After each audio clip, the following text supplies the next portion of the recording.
Mais mulheres e idosos empregados. A estratégia do Japão para lidar com a população mais velha do mundo. O Japão é o país com maior percentual de idosos, mas o envelhecimento da população é um fenômeno global segundo a ONU. Os países devem se preparar para enfrentá-lo. O Japão é o país do mundo com maior índice de pessoas com 65 anos de idade ou mais. Fonte de imagem. No Japão, 1 em cada 10 pessoas tem 80 anos ou mais, e o índice de habitantes com 65 anos ou mais, 29,1%, é o mais alto do mundo. Mas estes números são apenas ponta do iceberg. Os índices de uma profunda crise nacional. O envelhecimento da população japonesa, que os meios de comunicação costumam definir como bomba relógio, representa uma grave e urgente desafio, afirmou a BBC News Mundo, o serviço em espanhol da BBC. A professora Hiroko Constantini, do Instituto Iniciativa para o Futuro do Instituto de Gerontologia da Universidade de Tóquio, do Japão. Segundo a professora, em 2021, o Japão registrou o menor nível histórico da sua taxa de natalidade, com apenas 811 mil nascimentos, o nível mais baixo desde 1899. A taxa de nascimento por mulher no Japão está muito abaixo dos 2,1, considerado necessário para manter uma população estável. No Peru, por exemplo, esse número é de 2,1, na Argentina de 1,9 e no Japão cerca de 1,6. A taxa de natalidade atual do Japão é de apenas 1,26 e o índice de envelhecimento da população disparou para 29%, afirmou Constantino, o que indica uma mudança demográfica sem precedente. O governo japonês tem procurado aumentar a taxa de natalidade com incentivos econômicos sem sucesso. O que o Japão pode fazer para reagir ao envelhecimento da sua população seria uma parte de um fenômeno mundial. E o que outros países podem aprender com essa crise, incluindo os latinos-americanos? Impacto econômico. O envelhecimento da população japonesa tem profundas implicações, segundo Constantini. Suas consequências vão de escassez de mão de obra até a queda do crescimento econômico. O Japão aprovou o orçamento recorde para o próximo ano fiscal, em parte devido ao aumento dos custos da Previdência Social. Ao longo dos anos, a taxa de envelhecimento do Japão aumentou significativamente, o que contribuiu para a estagnação econômica desde meados dos anos de 1990, segundo a professora. Além disso, o declínio e equilíbrio entre prestações e as contribuições para a Previdência Social, particularmente os gastos com assistência médica e atendimento de longo prazo, está se tornando cada vez mais precário. Estão surgindo dúvidas sobre a viabilidade do sistema de Previdência Social a longo prazo, com os gastos cada vez maiores com a assistência médica às pessoas mais idosas, explica Constantini. As soluções futuras podem exigir consideráveis reduções de benefícios e reformas da pensão, incluindo o aumento da idade da aposentadoria para 70 anos, a fim de abordar essas questões multifacetárias de forma eficaz. Casar-se antes de ter filhos. Para contínuos incentivos governamentais para promover o aumento de taxa de natalidade tiveram sucesso limitado. A professora destacou que, embora o alto custo de vida seja um fator que desencorajou algumas pessoas de terem filhos, o problema ultrapassa preocupações financeiras. A sociedade japonesa dá importância significativa ao casamento antes de ter filhos, segundo ela, o que leva muitos casais a priorizar a procura do parceiro adequado antes de formarem família. Pesquisas com mulheres solteiras entre 20 e 40 anos revelam diversas razões comuns para retardar ou renunciar ao casamento, que incluem a falta de oportunidade para conhecer possíveis parceiros, o desejo de manter o estilo de vida atual e priorizar a realização pessoal. Além disso, a dependência social da família para assistência às pessoas idosas do Japão levou muitas mulheres a considerar a possível responsabilidade que elas poderiam representar para seus filhos no futuro, afirma a professora. Com tantos fatores complexos, combater a redução da taxa de natalidade do Japão exige uma abordagem integral, segundo a especialistas. Ela pode incluir políticas de redução dos encargos com assistência para as famílias e o oferecimento de incentivos financeiros com salários para cuidadores familiares, a fim de criar um ambiente mais propício para a criação dos filhos. A imigração pode ser a resposta. Outros países com baixas taxas de natalidade, como a Austrália e a Alemanha, optam por facilitar a entrada de estrangeiros. A taxa de fertilidade da Austrália, por exemplo, é de 1,58, mas a sua população está crescendo graças à imigração. Porque o Japão tem escolhido um caminho similar. Historicamente, o Japão manteve uma posição passiva com respeito à imigração, que consiste em receber trabalhadores estrangeiros em vez de incentivar ativamente a imigração, que explica Constantini. O resultado é que apenas 1,7% da população japonesa, ou cerca de 2,2 milhões de pessoas, é formada por pessoas nascidas no exterior ou cidadãos estrangeiros, segundo ela. Este enfoque pode ser atribuído ao forte desejo japonês de preservar sua homogeneidade étnica.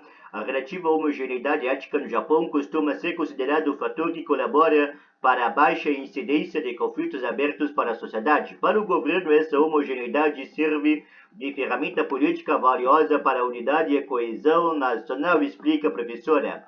A imigração poderia ser uma resposta parcial à falta de trabalhadores no Japão, pode priorizar o aumento da participação de mulheres e idosos no mercado de trabalho, segundo Constantini. Considera-se que a estratégia pode oferecer efeitos mais imediatos e substanciais de forma alinhada do contexto cultural e histórico do país, afirma a professora. O papel das mulheres. Para Constantini, atrair as mulheres para o mercado de trabalho com políticas favoráveis como licença paternidade generosas é uma parte fundamental da solução para a crise japonesa. Algumas empresas já adotaram esse tipo de medida, mas a pesquisadora esclarece que a questão do emprego feminino vai além das baixas taxas de participação no mercado de trabalho. No Japão, aplica-se um incentivo fiscal para as mulheres com renda anual de menos de 1,03 milhões de ienes, cerca de 7 mil dólares ou 35 mil reais. Isso faz com que uma quantidade considerável de mulheres tenham empregos não regulares em meio período, por exemplo. Também é fundamental abordar esta situação. Por outro lado, as mudanças políticas por si só são suficientes, segundo a professora. É fundamental transformar a percepção social do Japão de que a criação dos filhos é considerada a responsabilidade principal das mulheres e os homens são vistos como ajudantes e não cuidadores, explica Constantini. É essencial mudar a mentalidade dos chefes e supervisores, especialmente dos homens de 50 e 60 anos, que talvez não tenham participado ativamente da criação dos filhos e subestimem sua importância. Além disso, é preciso desenvolver políticas para apoiar as mulheres de 40 anos ou mais de que criaram seus filhos em uma época em que o apoio para a criação dos filhos era escasso. Por isso, elas interromperam suas carreiras e agora precisam de ajuda para formar modelos profissionais viáveis. A política dos 3 filhos. Constantini acredita que o Japão poderia aprender com as medidas adotadas particularmente da França. Durante minha estada em Paris, observei diversos casos de mulheres que conseguiram equilibrar a necessidade de criação de 3 filhos e dar continuidade às suas carreiras. Na França, por exemplo, as famílias com crianças recebem, a partir do 3º filho, benefícios consideráveis do imposto de renda, além de redução dos custos de merenda escolar e assistência às crianças fora do horário de trabalho nas escolas públicas. Além disso, as famílias com 3 filhos ou mais têm acesso a uma série de outros benefícios, incluindo uma redução de 50% de quase todos os custos de transportes públicos e diversas outras regalias, segundo a professora. Constantini destaca que é fundamental reconhecer que nem todas as mulheres que desejam ser mães podem ter filhos e que é totalmente válido que algumas mulheres decidam não ser mães.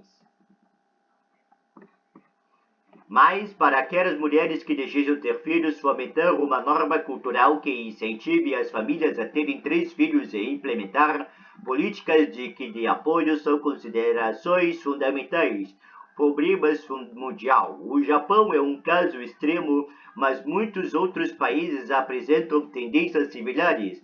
Depois do Japão, os países atualmente com maior índice de pessoas com 65 anos de idade ou mais são da Itália com 24,5% e a Finlândia com 23,6%, e os percentuais aumentam significativamente até 2050. Segundo a ONU, Hong Kong e a Coreia do Sul irão superar o Japão com cerca de 40% de pessoas com 65 anos ou mais. A Espanha irá ocupar o 5º lugar com mais de 36%.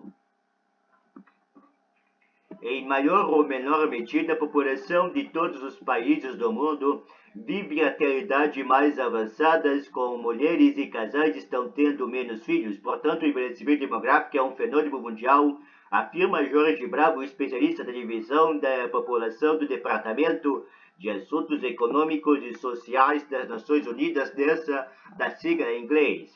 Bravo é um dos autores do Relatório Social Mundial de 2003 da ONU, intitulado Que Ninguém Fique para Trás e o Mundo que Envelhece.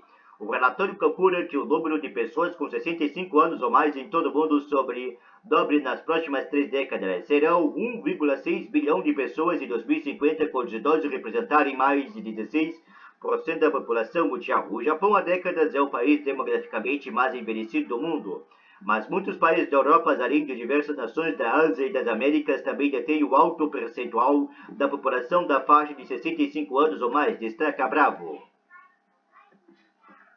Nessa transição para sociedades mais envelhecidas, alguns países estão mais avançados que outros. A América Latina, segundo o relatório da ONU, encontra-se em uma fase intermediária. A América Latina tem níveis de fecundidade e mortalidade próxima da média mundial, afirma Bravo. Por isso, seu grau de envelhecimento, medido segundo a proporção de pessoas com 65 anos ou mais entre o total da população, é atualmente 9,5%, muito próximo da média mundial de 10%. Essa proporção encontra-se em um nível intermediário entre os maiores índices do mundo, mais de 20% do Japão, da Coreia do Sul e em muitos países europeus, e os menores níveis da África subsaariana e partes da Ásia. Como se preparar para o envelhecimento? Bravo destaca que, embora os países latino-americanos ainda estejam longe de níveis de envelhecimento do Japão, é preciso prever essa possibilidade. Entre medidas a serem adotadas, os especialistas da ONU incluem os seguintes: ampliar base de contribuição dos sistemas de previdência social, ajustando a idade dos aposentados proporcionalmente ao aumento da expectativa de vida, investir em melhorar as condições de saúde ao longo de vida sem se concentrar apenas em intervenções curativas, ampliar as oportunidades de emprego para mulheres que ainda enfrentam consideráveis desvantagens no mercado de trabalho em relação aos homens e